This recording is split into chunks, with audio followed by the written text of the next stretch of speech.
מי לא שאלה את עצמה, מה הטיפוח שהכי אידיאלי לעור שלי? שהרי טיפוח מושפע מסוג העור שלנו, סגנון החיים שלנו, ואפילו מהציפיות שלנו. וכמובן שאחד מהגורמים החשובים ביותר שקובעים הוא הגיל, ויש לו השפעה מכרעת על שגרת הטיפוח. כדי להבין טוב יותר את הנושא הזה, הזמנו לעוד פינת מדע עור את דוקטור רונית שגב, ביולוגית וחוקרת עור ומנכ"לית ביופור. דוקטור רונית, אהלן, מעולה לראות אותך איתנו שוב. מה שלומך? טוב, רונית, בואי תעשי לנו קצת סדר בנושא המאוד חשוב הזה. זה נשמע קצת טריוויאלי, אבל בכל זאת, למה זה חשוב לקחת בחשבון את הגיל כשאנחנו בונות שגרת טיפוח? אז קודם כל זאת שאלה חשובה. כי את יודעת, אנחנו רואים הרבה בשטח טעויות שנעשות בלא להתאים את הטיפוח לגיל. עם השנים המבנה של העור והפיזיולוגיה והתפקוד משתנים, וכתוצאה גם המראה שלנו משתנה. זה כולנו יודעים עד לכאן. איך מתרגמים את זה לטיפוח הנכון לגילי, פה כבר צריך יותר ידע וגם מומחיות וגם הבנה. אני רואה בשטח הרבה צעירות עם עור ממש כמעט מושלם, שאני אקרא לזה הם בעודף טיפוח, הרבה מוצרים והרבה שלבים, שהן לא צריכות את כל זה. ומהצד השני, אני רואה אנשים עם עור בוגר, עם סימני גיל, לפעמים אפילו פגמי עור, שמסתפקות בטיפוח מינימלי, אם בכלל, לפעמים גם לא. וחבל, הם יכלו לראות ממש ממש הרבה יותר יפה, אם היו משקיעות בטיפוח הנכון. כשאני אומרת משקיעות זה לא הרבה זמן או הרבה כסף, הטיפוח הנכון לעור בוגר יכול להיות קצר, ובמחיר מאוד סביר, ועדיין להיות אפקטיבי, ממוקד, ולהביא תוצאות ממש טובות. אז בואי, תעזרי לנו קצת, תעשי לנו כמה טיפים כלליים של התאמת הטיפוח לגיל. אוקיי, אז נתחיל מה-20 המוקדמות, כן? לפני כן אנחנו בתיכון ובצבא. לא שזה לא חשוב. אבל אפשר פה להגיד לתיכוניסטיות, אתם לא באמת צריכות, אתם לא צריכות דברים שאתם רואות בטיקטוק, אתם צריכות קרם הגנה, הן קונות דברים, באמת, מה אתם צריכות את זה בספור רק בשביל לקנות? וגם בנות ה-20 פלוס, אגב, כמו שאת אומרת, זה עדיין עור ממש צעיר, ואם באמת הוא נראה כמו עור של בת 20, בלי אקנה או פיגמנטציה או נקבוביות ככה מאוד פעורות, מה שהן צריכות זה מספיק קרם לחוט וקרם הגנה, זהו. 20 המאוחרות, 30 המוקדמות. פה כבר באמת לפעמים אזור מתחת לעיניים מתחיל להידקק, הוא יותר דק, ואפשר לאמץ קרם עיניים עם מרכיבים שהם ממצקים, שמוסיפים עוד עובים, מעודדים קולגן. אגב, לשאר אזורי הפנים, אותן בנות לא צריכות קרם ממצק, כי עדיין המוצקות בגילאים האלה היא בסדר.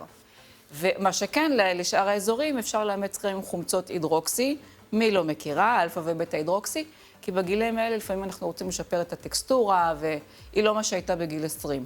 אז אפשר למרוח אותו. קודם כל ניקח קרם שהוא פעיל, בין 10 ל-15% חומצות, 3-4 פעמים בשבוע. מי שיש לה ממש בעיות טקסטורה יותר בולטות, אפשר להתחיל מכל יום, ואז לרדת לשימור תוצאות 2-3 בשבוע.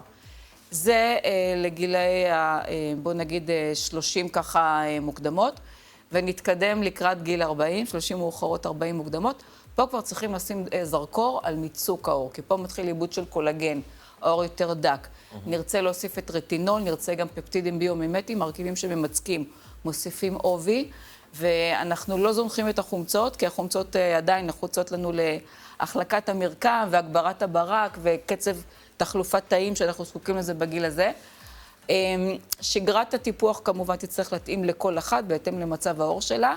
וכל המרכיבים האלה שהזכרתי, הם מרכיבים שביחד נותנים לנו באמת טיפול אינטנסיבי, עוצמתי, שאנחנו צריכים את זה בגילאים האלה. כי אני תמיד אומרת, מגיל מסוים, העור לא נראה יפה בהתנדבות. צריכים לעזור לו כדי להיראות יפה. בוא נדבר על פרוצדורות קוסמטיות או רפואיות, כאילו, מה לגבי זה? אז אוקיי, אז באמת שנות ה-30 המאוחרות ואילך, אנחנו צריכים לשים פה את הדגש על פרוצדורות שמגיעות ליותר עומק של העור, כמו מייקרונידלינג וגלי רדיו ו-IPL, ויש עוד מכונות וטכנולוגיות, וגם הזרקות של בוטוקס וחומרי מילוי, זה מאוד עוזר לנו בגילאים האלה. אני רק אגיד שמי שהתחילה בזמן את הטיפוח הנכון, הדגש הוא על הנכון, מה שמתאים לה, תחילת שנות ה-30, היא באמת תתחיל מאוחר יותר את ההזרקות, גם המרווחים יגדלו בין ההזרקות.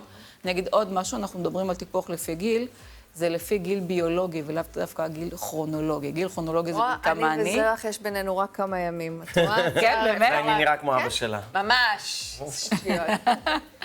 אז גיל ביולוגי, גיל כרונולוגי. הכרונולוגי זה מתי נולדתי, והגיל הביולוגי זה בין כמה העור שלי נראה, שהרבה פעמים זה תואם, אבל לפעמים הביולוגי הוא יותר זקן כאילו.